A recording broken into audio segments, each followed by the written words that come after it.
আমরা ছোট থেকে বড় হয়ে গেছি, বাবার আদর ছাড়া বাবার হাতটা পর্যন্ত ধরতে পারিনি।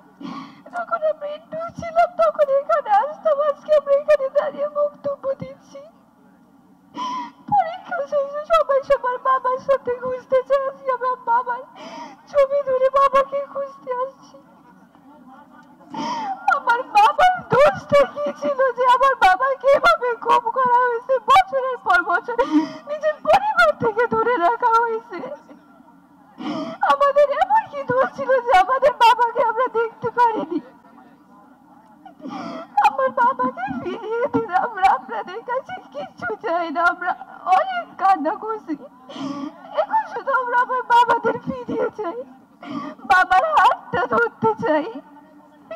বাবা এখন দেখতে কেমন এটা আমরা কেউ এখন জানি না।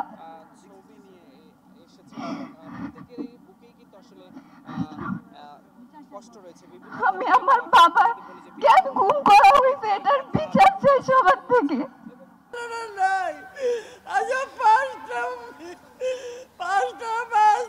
আমি দেখি না, আমার জীবনটাই মিথ্যা, আমি কি করবো, আমি দিশা পাই না।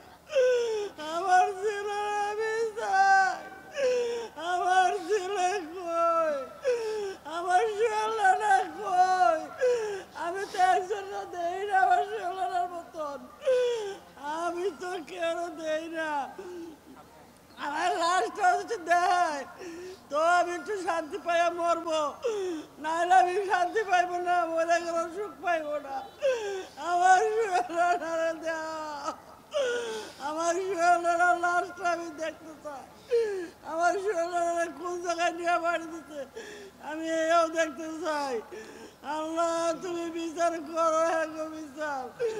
আমার শরীরে কি কারণে মারা লাগলো, আমার শরীরে নির্দোষ, গার্মেন্টের মালাই গোডাউন বোঝা ধুয়ে গেছে।